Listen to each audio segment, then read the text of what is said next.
Hello, everybody. You know, there's been a lot of speculation on whether or not aliens or UFOs exist.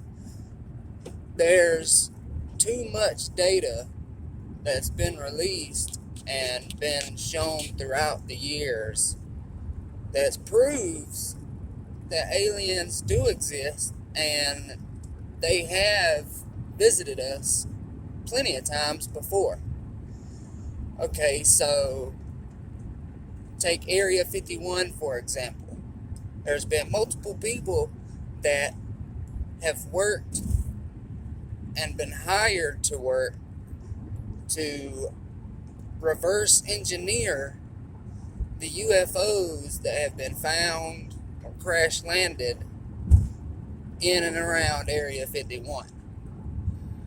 Not only that, after 45, 50 some odd years, they have finally came out and discussed and admitted that they was in Area 51 working while reverse engineering these UFOs. Okay, so not only that, all of this secrecy is not on top of Area 51. No. You have to go below Area 51 to underground. There are secret chambers and massive warehouses under Area 51 where they store the bodies and crafts of these UFOs. And back to what I was getting with the engineers reverse engineering these UFOs, there's been two specifically that has admitted that they was reverse engineering these. One was a saucer type UFO. The other one was these two balls of light. It was a cylindrical aircraft. Both ends, top and bottom, were open. So, whenever it was fired up, it looked like a ball of light. But what was really going on is it was a chemical reaction that allows the cylindrical object to thrust upwards or lay perpendicular and spin to fly straight. So that's why you see all these videos of these spherical balls of light hovering in midair or suddenly shooting straight up or straight across to somewhere. As far as the as far as the saucers go, it's the same thing, except instead of the whole thing top and bottom being open, it's just in the middle. So they've already figured out, these two engineers that were hired to reverse engineer these crafts, as they was doing this, they flat out said that we already have the elements to create this propulsion device that these alien crafts have on it. Shortly after reverse engineering these crafts, they were fired and taken into the sub-level basements of Area 51 and force-fed these images on a video that was looped for hours to not necessarily try and brainwash, but try and destroy what memory they had of the work they done to these crafts. So, and it worked. But after 45, 50 years, it's slowly worn off, and now they can remember everything that they have done and seen. There are aliens that are being kept in cryogenic chambers to preserve their bodies. Okay? So, Area 51 has got, from all the people that have gotten inside Area 51 as workers and has gotten out that are still alive, has admitted that they are at least 4 3'5", 3'6", gray or bluish green aliens being kept in cryogenic chambers. Not only that, they have 2 that at that time were, I guess you would say, dissecting and trying, running tests and analysis, trying to figure out what the composition's made up of, this and that. So, I can't remember what year it was, but when they released or declassified all this government paperwork, in all of that paperwork that was declassified here in the past couple years, there are 3 documents that proves and says on these federal documents that there are UFOs, that they have, it flat out says that they had found these UFOs, they had brought them back to Area 51, and they were trying to reverse engineer so we could get the technology off of them. And also admits to having extraterrestrial bodies being kept in cryogenic chambers. So, of these 3 documents, one of them is Edgar J. Hoover. He, whenever the crash landed site in Area 51, he requested to see the craft and the body. I don't know who's powerful enough to tell the president, no, you can't. I don't know who's that powerful, but that is what happened. Edgar J. Hoover wanted to come see the craft at Area 51 in the sublevel basements, and somebody who is apparently higher in authority than him just flat out said, no, you cannot, you're not authorized. Now that's scary. So that means that the president really don't run this country, because there's obviously somebody that has a higher authority above him.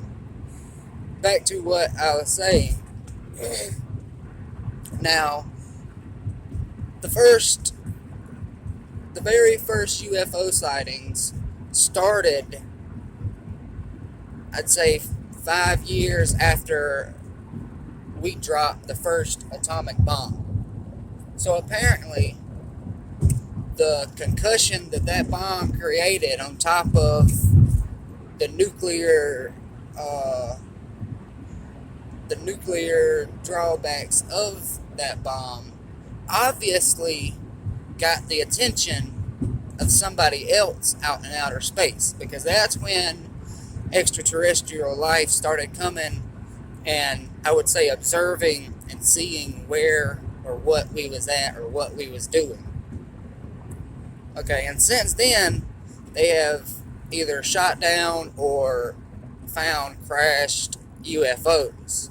Now, with them keeping these bodies, that's dangerous, because now we're seeing more and more sightings of UFOs, and what they're doing now is more than likely trying to find their people and their crafts, so we do not get a hold of them. The reason I say that is, if they're so advanced, further advanced than we are, then you already know they can easily track their crafts.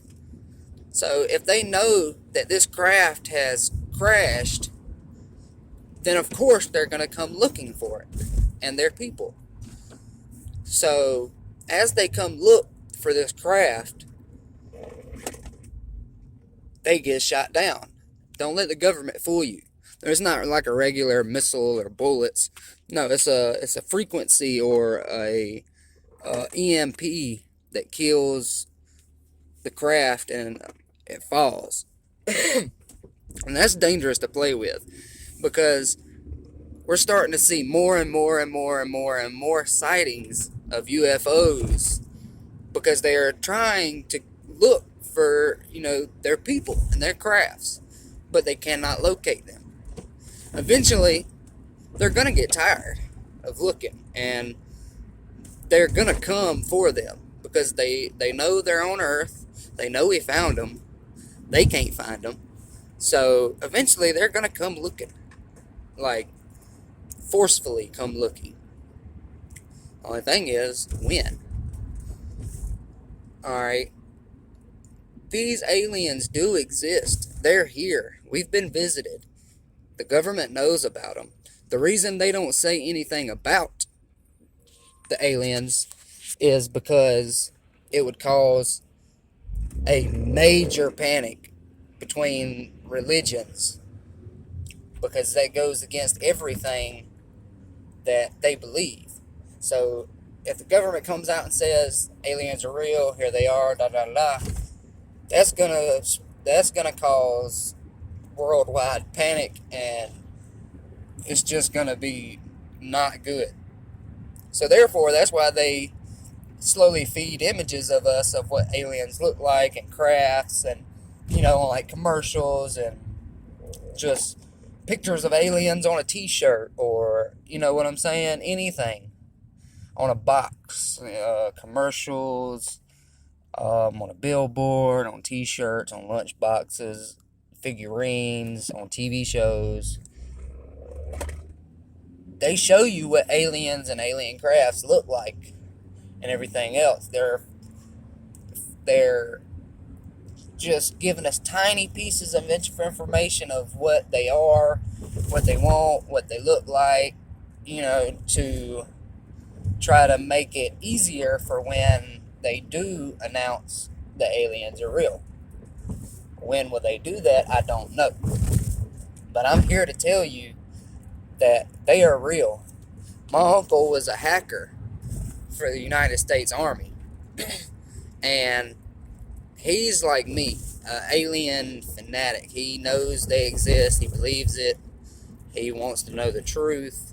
So this man hacks into the database of the Army and finds the truth.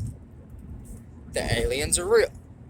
They're being hidden. They're being cryogenically kept for preservation. They're reverse engineering the crafts so we can use the technology. Now, we can't confirm or deny that the government is in contact with the aliens, but I wouldn't put it past the government that if they haven't been in contact with them, for 5-10 years already. I don't know, but I wouldn't doubt it. And not only that, if you look through the cryptocurrency that's going on today, you look up ELON, otherwise known as dogelon Mars.